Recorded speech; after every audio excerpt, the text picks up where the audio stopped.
Can you grab me the 10 millimeter? Right there. That one. Here. Thanks.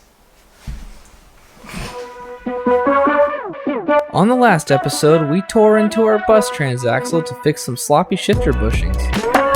Then our high mileage EJ got a much needed cleaning and resealing. The worn out suspension and seized brakes were tended to, and our drivetrain finds its final resting place in our little bug.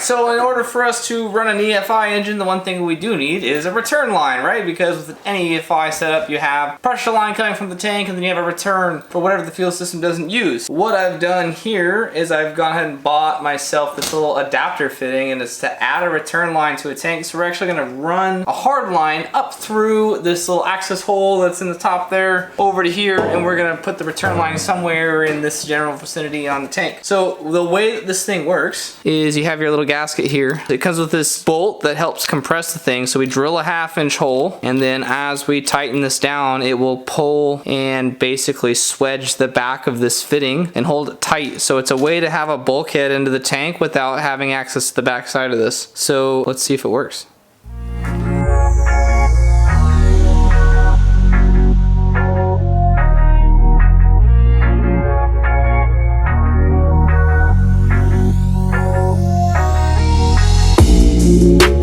Before reinstalling the tank, this old tired steering damper needs to be replaced, and all the steering linkage can be inspected.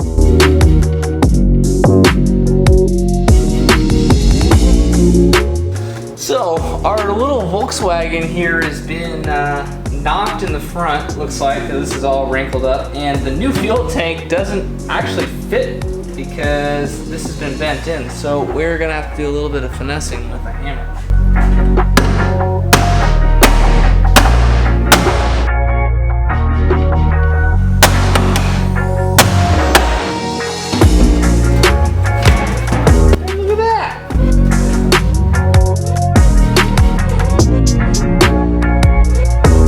With our new tank fitting properly, we can install the filler neck and the breather with all new rubber hoses.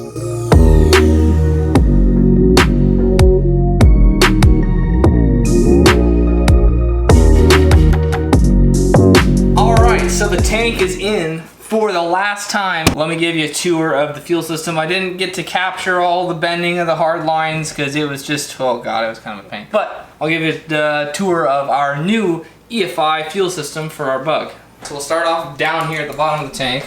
Alright, so up there on the right, the upper right hand side, that's the low spot on the tank. So I've got our dash 6 AN fitting over to a NPT and then to a barb. So running down there, the bottom line is our pressure line going up to the pump, and this is our return line coming up, and that's our return that we added to the top of the tank. So those lines run inside the car, along the floorboard on the passenger side here.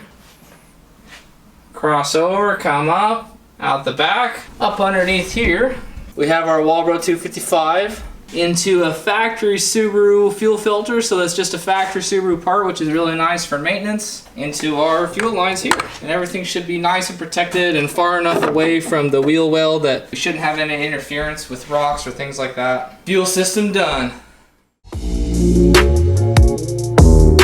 In order for our intake to be mounted, a portion of the firewall has to be cut away, tediously cutting and checking to assure that just the right amount has been taken out.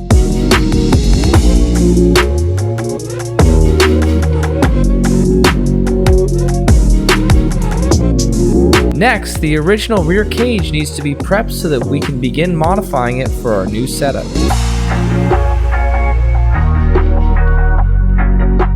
Things are really starting to shape up here, folks. We got our air suspension set up with push lock and JIC fittings, which is super cool. The air line running from the shock there. Got the intake on, a little bracket made for that to hold it. Got my opening cut, which we're gonna have to make some sheet metal covers for the inside later. The back bar is on, and now next is to break out our fabrication tools here and find mounting for the radiator. Found these brackets in the scrap bin. They might actually be just about the perfect size. I might have to drill an extra hole there, but to tie this and those old bars, instead of welding them here where they were welded, I'll weld them out here. And that way, this whole thing is stable at the top and it's tied to the roll cage. Let's get fabricating.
I think this is gonna work.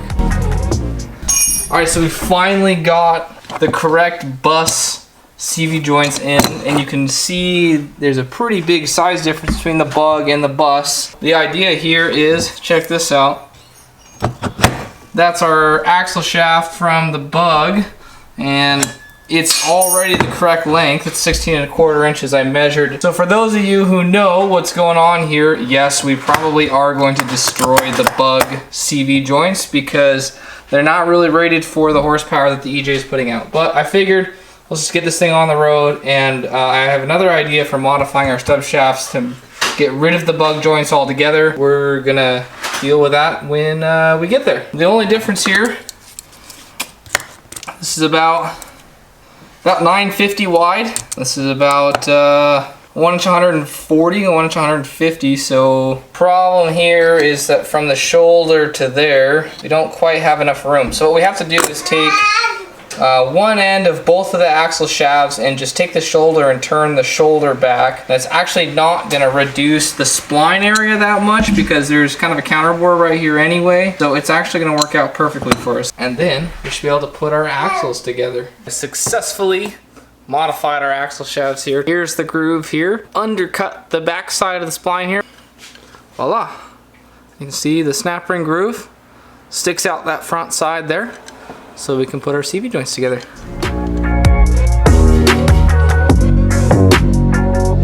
The modified axle shafts can now be reassembled with new boots and packed with fresh grease.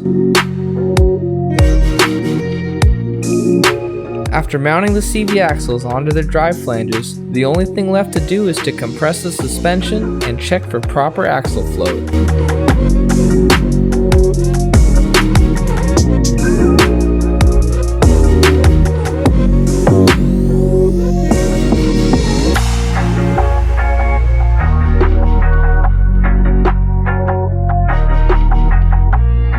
So up next is the wiring, which is usually the most daunting task for any car build because it's kind of difficult, to be honest. I enjoy it because I did it on the Legacy. If you guys haven't seen the video of that car, that's our H6 swap Subaru Legacy with BRZ transmission, so it's real drive converted. But I actually did the wiring harness merge on that thing myself. Once I kind of understood how Subaru's harness diagrams are laid out, it wasn't that bad to do. Thankfully, Subaru is super awesome and everybody can get a hold of most of the factory service manuals. Has a whole engine diagram section that you can print out, which I've printed out all 11x17. That way I can lay it out here on the table and I can see the entire engine harness diagram. The first thing I'm gonna do is I'm gonna identify which plugs I'm gonna keep, and then I need to start stripping the harness. The other thing that I got was on a little website called Busaru. He makes this cool little solution to the vehicle speed sensor, which is this guy right here. Basically all this does is sends a signal to the ECU, because these are very basic vehicle speed sensors in the earlier models, the OBD1s. The ECU is not actually looking at what speed the vehicle is going, it just wants to know that the vehicle speed sensor is actually outputting. So all this does is sends the ECU a randomized 0 to 5 volt signal, so that the ECU still thinks that there is a vehicle speed sensor, and it doesn't throw a check engine light, which is really nice. On his site, he's got a category that's called resources, and I was able to print out this, but this is the pinout for the 1990 ECU, so this tells me every pin, every location. And the one super cool thing about the earlier models is that it doesn't matter whether you have an automatic or a manual transmission, because of this little guy right here. If it's an automatic transmission, it's 0 volts. If it's a manual transmission, it's 5 volts. So I just have to send a 5 volt reference signal to that pin, and the ECU will act as though it's a manual. So let's get started. Here is the stripped product of the entire wiring harness from the Legacy. It looks like a mess, I know, but this is actually really good progress. So I skipped all the super boring parts that you guys aren't really gonna care to see. This is the dash bulkhead, or what's left of the dash bulkhead section. I decided to use the smaller grommet, firewall grommet, so I'm gonna fish everything from this fender harness through the firewall grommet. But essentially what we have here is, if I take the SMJ and plug it together and lay these harnesses on top of each other, that's our whole harness, engine harness right there. And then I also retained the EFI relay so that I can take the ground trigger from that and supply the ground trigger for the relay myself. And then I have the fuel pump relay too, so I even retained the original wiring for the fuel pump relay. The nice thing about doing that is the ECU controls the ground trigger for the fuel pump circuit. What I'm basically gonna do is rig this thing up, and then we are just gonna essentially try to test run this thing before I wire it into the car, because I don't want to wrap everything up yet. I want to verify that I have my wiring right before I really wrap everything up and adjust my lengths. So it's been a long process, but hopefully it works.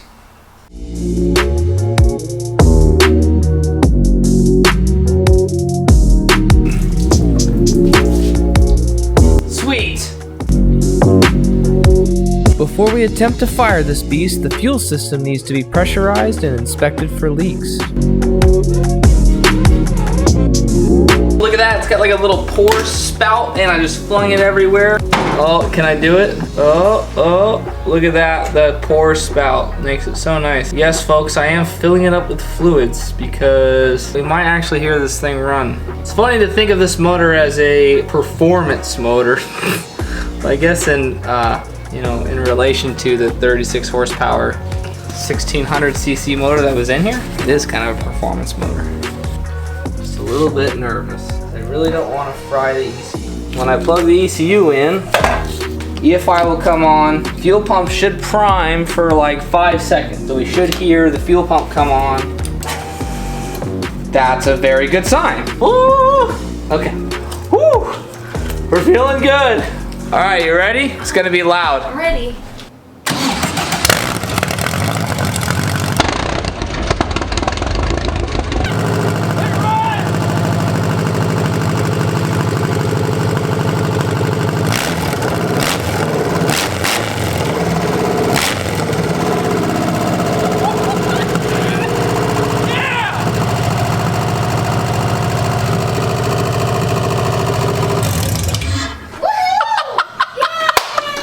And it runs good.